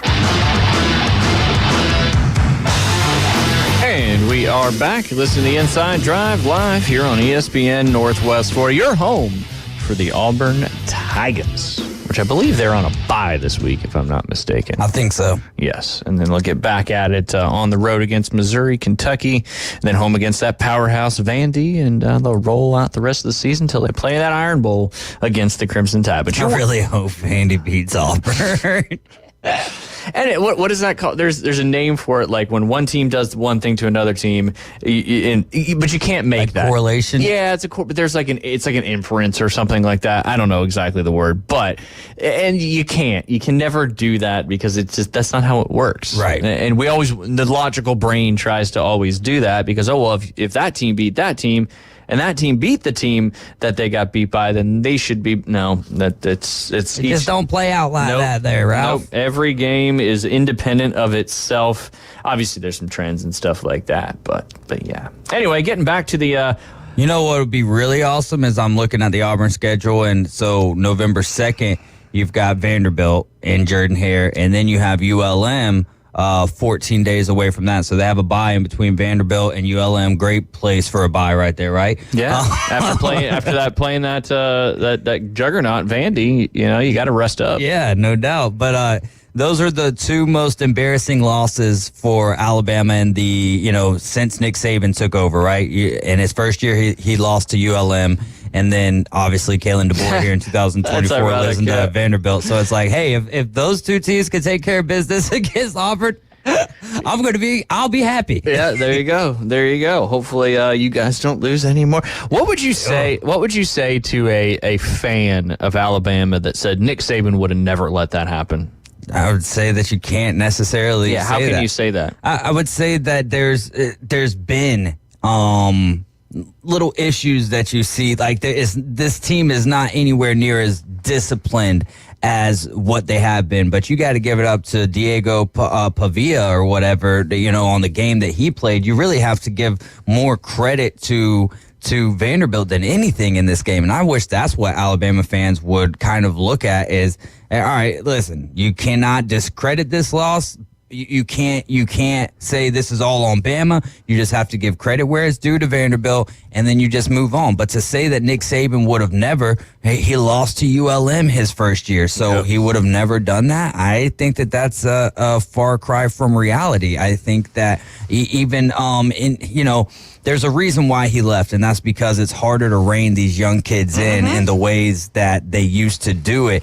And I think Kalen DeBoer he's been great to this point. Could have he called a better game? Could have Kane Womack? I think that, maybe looking at the defensive side of the ball in that game, you get a couple more stops. But shoot, when it was 7-0 at the time, and then Jalen Milroe throws the pick six that bounced up forever high, and then it's just the way that the ball bounces. Sometimes that's just going to have to be how the game goes, right? 100%. And I've seen that a lot. You got to get those bounces, and then you have to. And there's still at that point in time, 50 more minutes of football to be played. Yep. So. Exactly. Again, I don't think that it's fair to say that Nick Saban would have never allowed that. I think we like to think that. I think that we hold Nick Saban on, and rightfully so, a very high pedestal. But, that's going to be one of the growing pains as we move forward. The Tide does with Kalen DeBoer is he's always going to have that comparison no matter what it is. If he loses the championship game and it's by one score, people will be like, Nick Saban would never. Yep. Well, let's go back last year to the game against Michigan where we lost in overtime. Yep. Nick Saban did.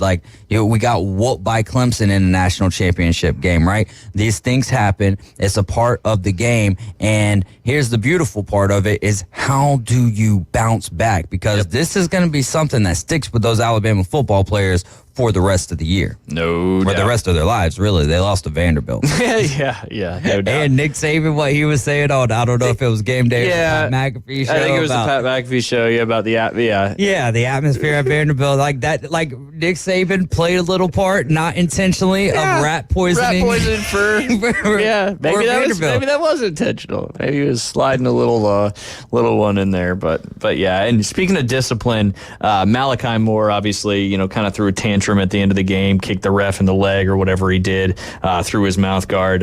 From Jamie Hale's sports page, he released a statement regarding his outburst on the field versus Vandy. He said, "I want to apologize to my teammates, our coaches, the fans, our alumni, and my family for the way I acted on Saturday. I was completely out of line. I let the emotions of the game get the best of me and put myself before the team. As a two-time captain and a fifth-year player, I understand the standard we are expected to live up to at Alabama, and I failed to do so by acting in a selfish and unacceptable manner. I came back this season to represent myself, this team, and the university because it means something to me. I am blessed to be able to wear the A on my chest, and I know all that comes with the responsibility of representing this program. I will do better to uphold the Alabama standard moving forward, and I will continue to work and improve while conducting myself in a first-class manner."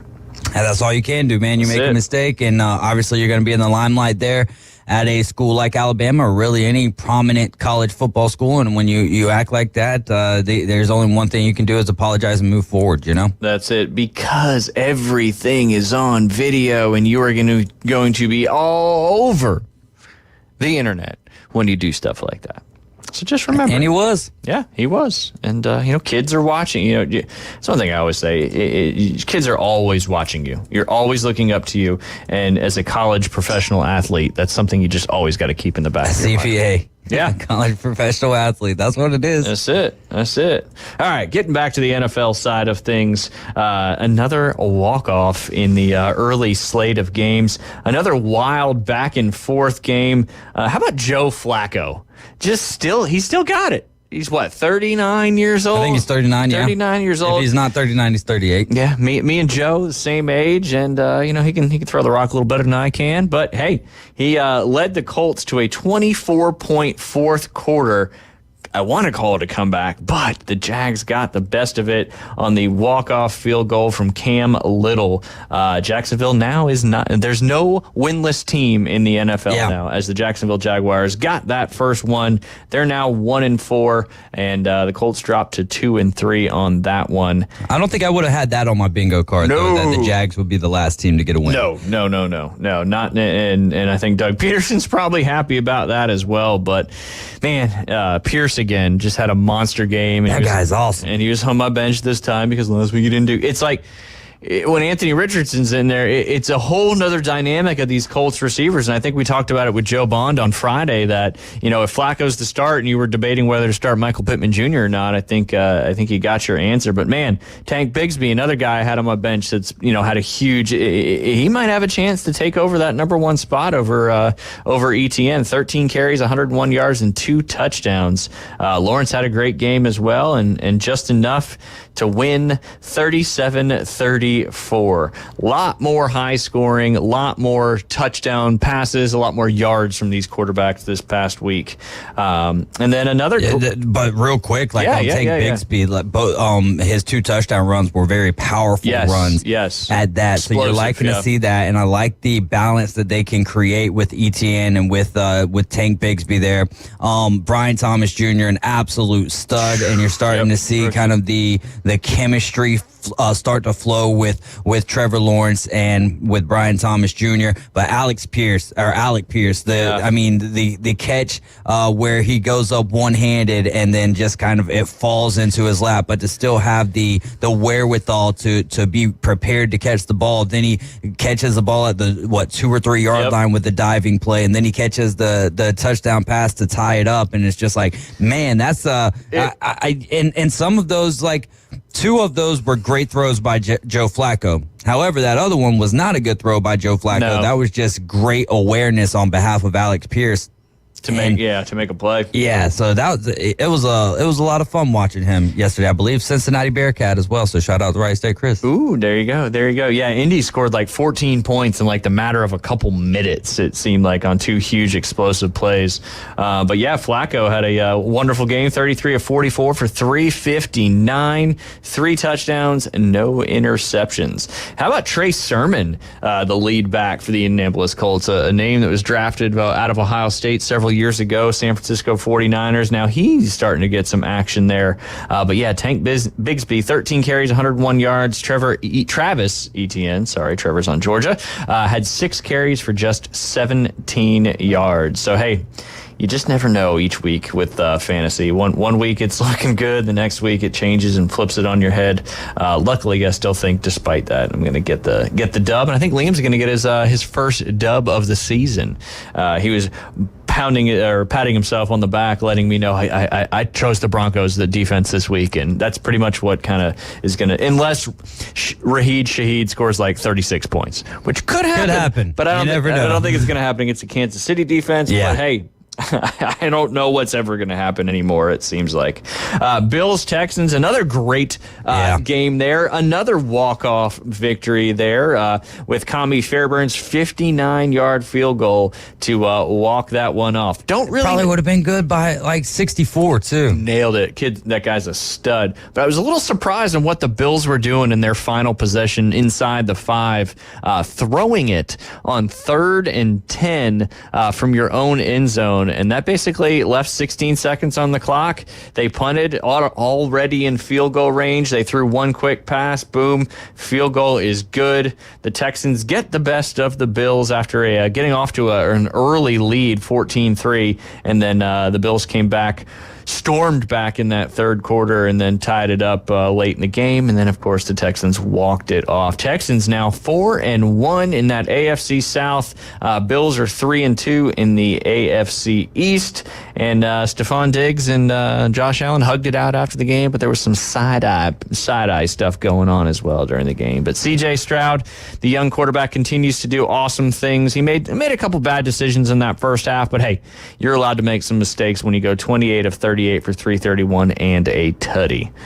Denver Broncos, surprising 3-2 for you? Yeah, it is a surprising 3-2 for me. Mainly because you're starting to see the offense click a little bit. I really felt like with all what the Raiders are dealing with right now with Devontae Adams, would have, instead of it letting it be a distraction, I felt like Antonio Pierce was going to be able to use that as a motivation for him. I thought maybe the Raiders would be able to hang in this game, and it just didn't. They started out 10-0, right? They did. They were up 10-0. Brock Bowers is an absolute stud. Yes.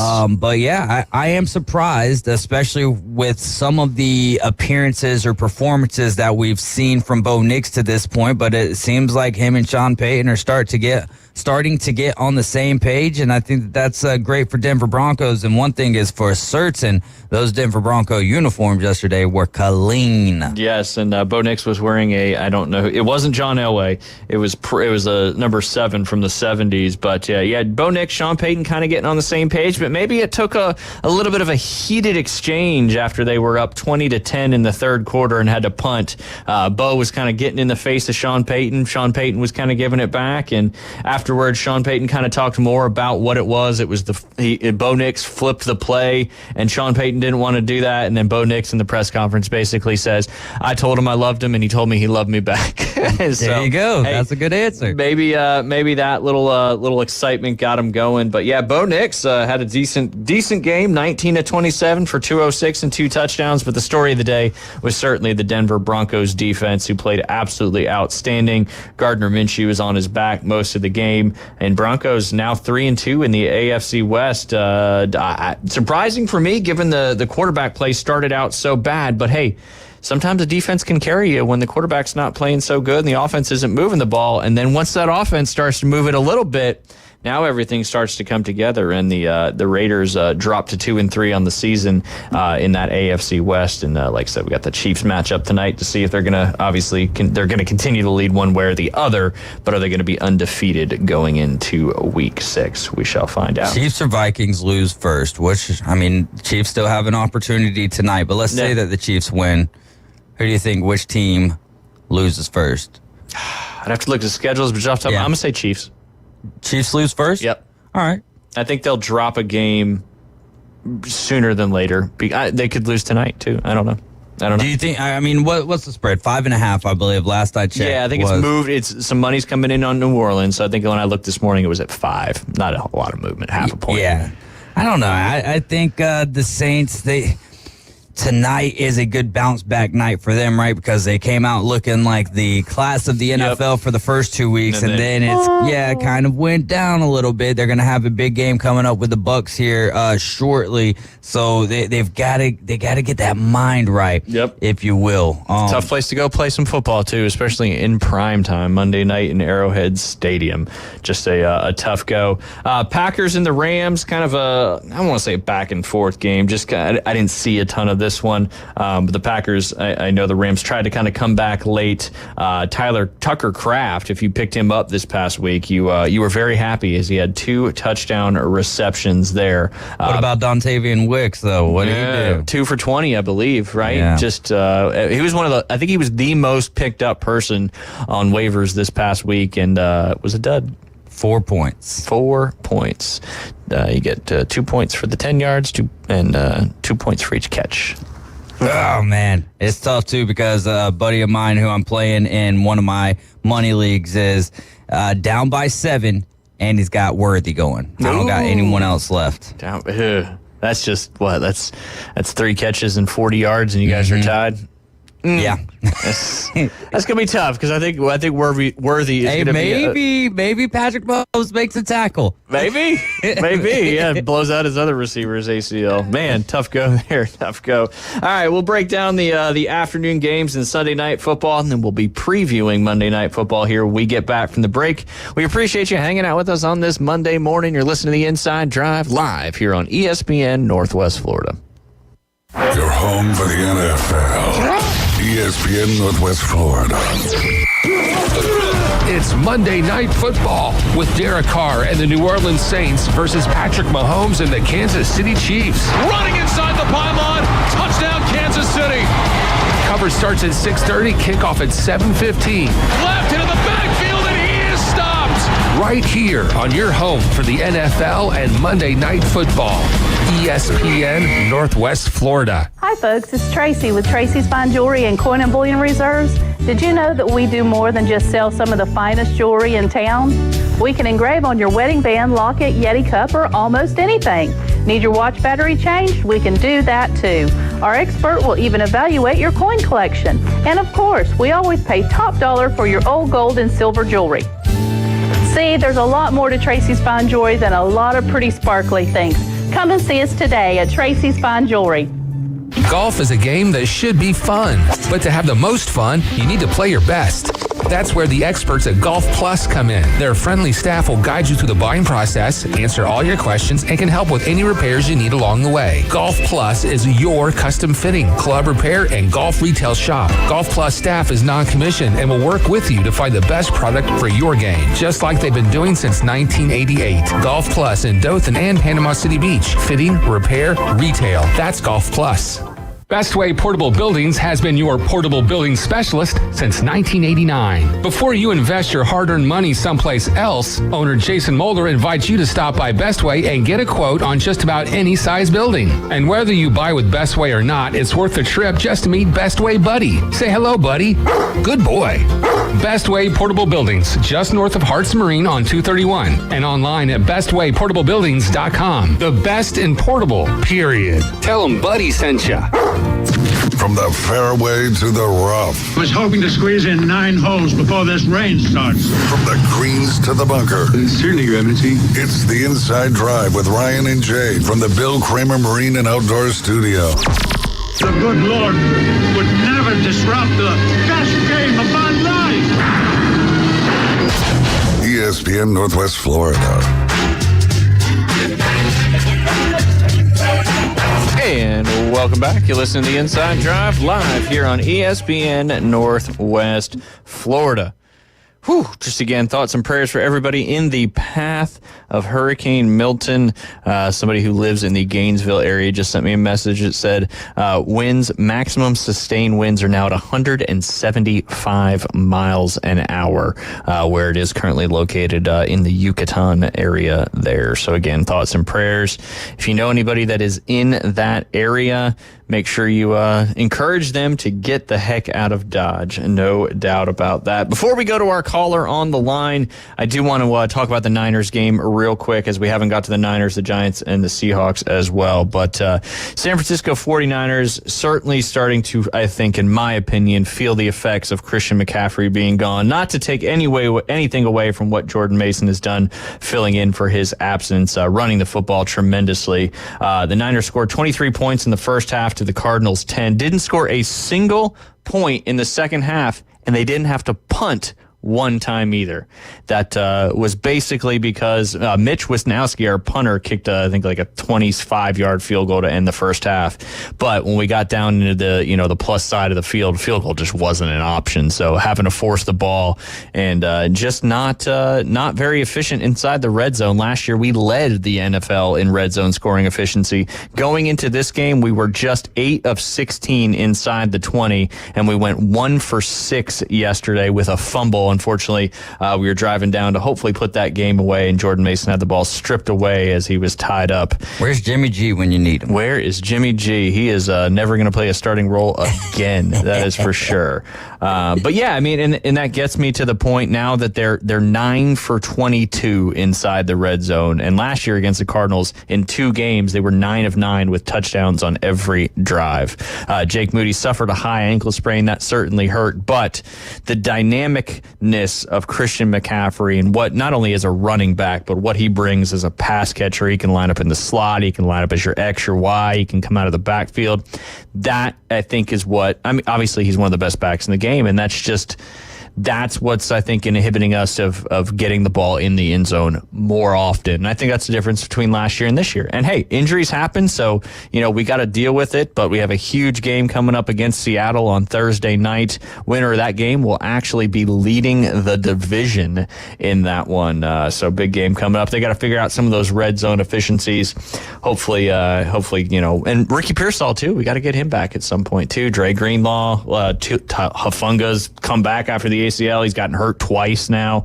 Poor guy's just trying to get back on the football field, and he can't do it. Again, real quick before we go to the phone lines, because I know he's going to want to talk about the game tonight. Giants Seahawks, David. Whew. I thought the Seahawks were going to drive down the field, kick the field goal, win that football game. But man, Giants rose to the occasion at the end of the game, blocked it, ran it back, ended up winning the game 29-20 without Malik Neighbors. I think the most surprising part of the whole ordeal, right? Yeah, no doubt. I think without Malik Neighbors, I think everybody counted the Giants out. But it just goes to show you on the NFL side of things, anybody can win any week because they're all talented, and sometimes the ball bounces your way. And that's kind of like the Niners. They had 2 tipped interceptions again, and one of them just at the end of the game, they had a chance to drive down the field and win. Ball gets tipped way up into the air, intercepted, ball game over. But Cowboys outlasted the Steelers last night, 20-17 on a very, very late and last. I think it was 20 seconds left in the game when the touchdown was scored there by Jalen Tolbert. But they beat the Steelers 20-17. Cowboys may need a wide receiver as well. They need a running back, really. Dowdle had a good game, but yeah, it's Cowboys. Who knows? They're 3-2. They're behind the Commanders by a game, so long way to go. And yeah, long way to go too. But another thing is Daniel Jones taking care of the football, right? Yeah, that's got to be huge. Something's got to be said about that. 257 yards. Geno Smith. That's one of the tough things is when you're beat up front like the Seattle Seahawks are. You are going to see sacks to the tune of 7 sacks. It's hard when your quarterback is not able to stay upright on his feet.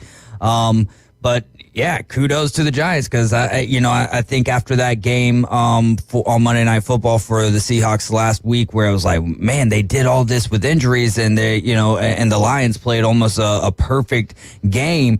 So I think we were all expecting them, with them being at the house behind the 12th man behind them, to come in and take care of business. And the Giants had something to say about it. So interesting. Then when it comes to the Dallas Cowboys, the run game is inefficient. You did bring up Dowdle, and that's fair and all. But at the end of the day, it's a far cry from what we've become accustomed to when it comes to the run game of the Dallas Cowboys. And on the flip side of that, they really can't stop the run either. So there's that. Najee Harris wasn't able to have a great night last night, and I feel like if Justin Fields had one more weapon, because it's not like he's losing the ball game. Nope. So and they just couldn't get a lot going on offense, and the Cowboys were able to take advantage of that. I think that game really came down to who really needed that game more. Yep, I would agree with that. I mean, because Dak, threw 2 interceptions. One of them was in double coverage, and I know CD was kind of getting on him on the sidelines too. That relationship is just weird, and I just, one of them is not going to be on the team next year,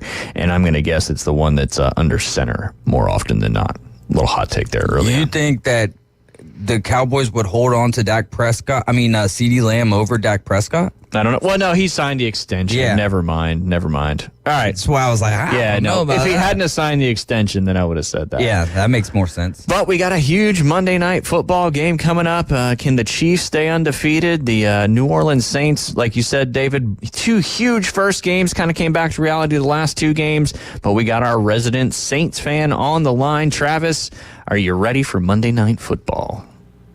I don't know. I don't know. That doesn't sound optimistic. Well, both teams are so beat up. I don't know what's going to happen. Hey, that's kind of the NFL right now as a whole.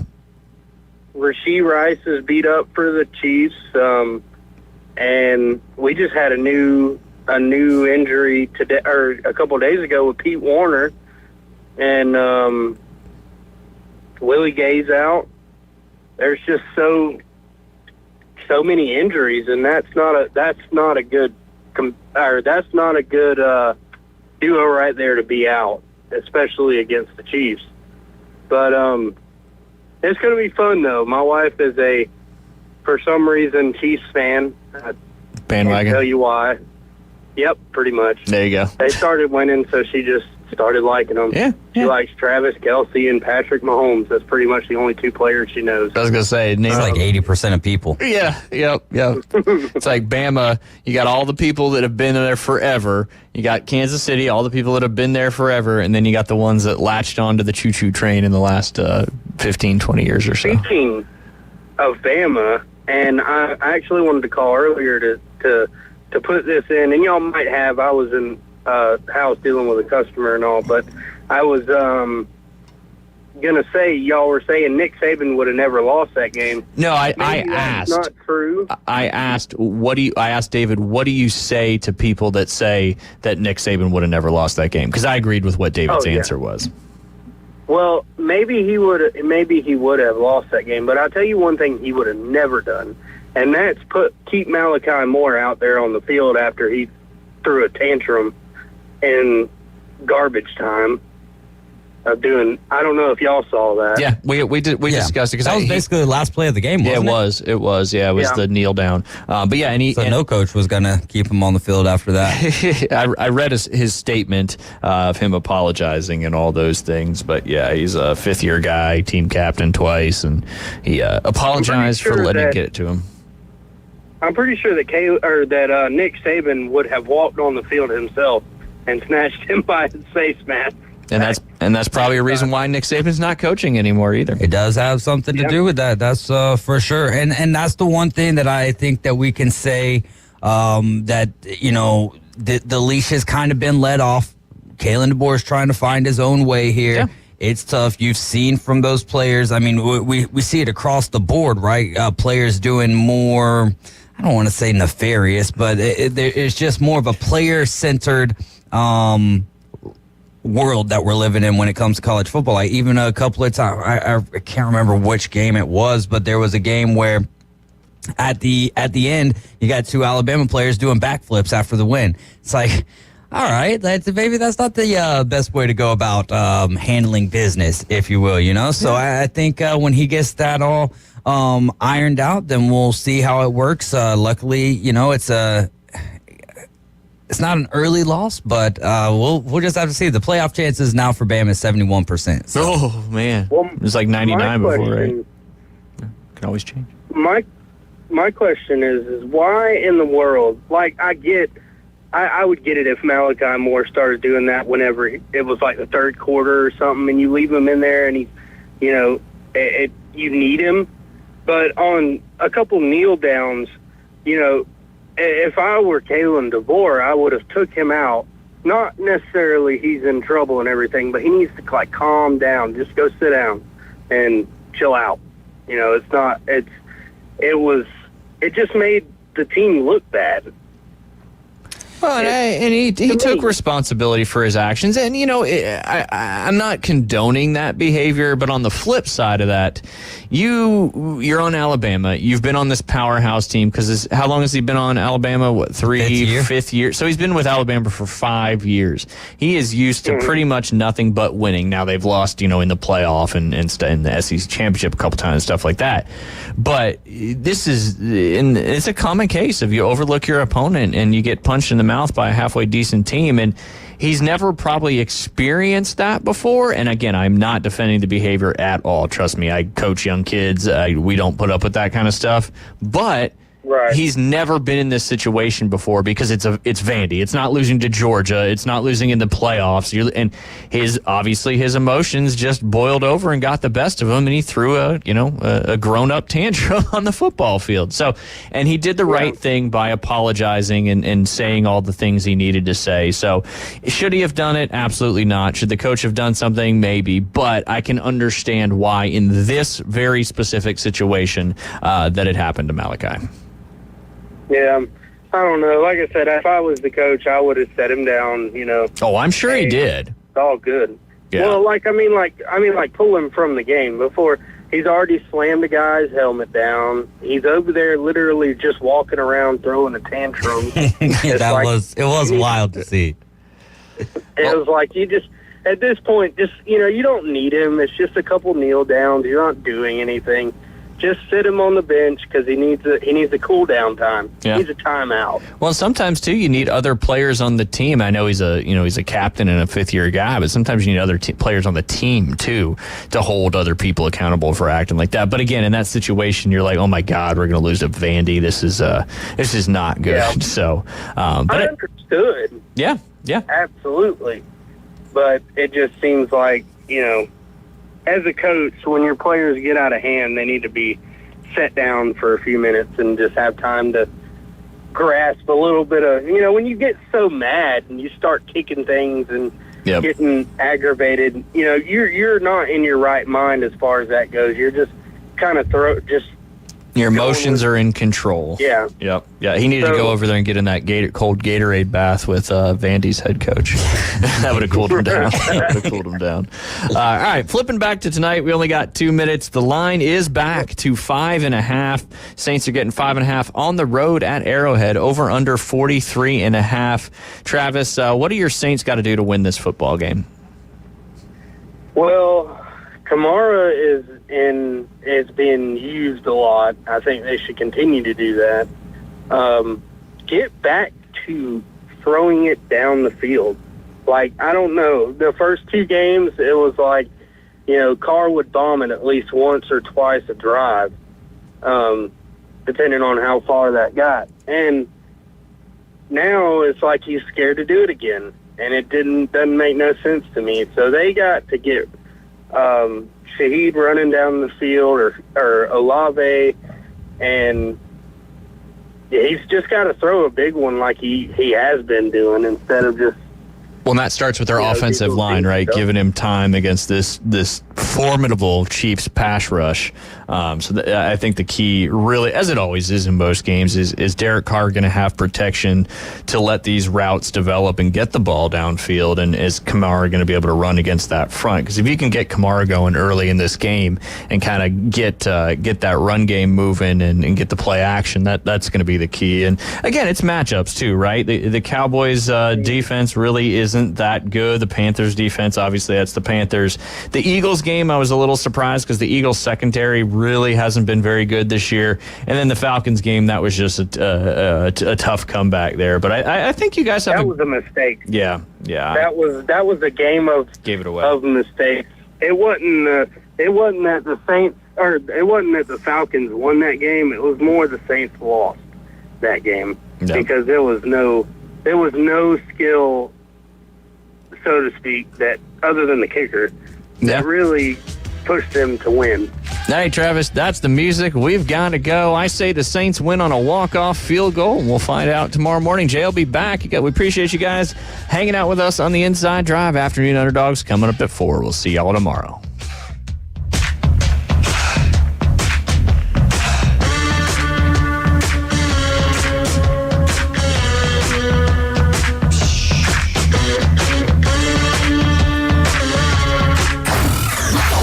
ESPN Northwest Florida is your home for college football and the Auburn Tigers. He dives! He's in! Touchdown, Auburn! We heard you, Tiger fans. So this season, we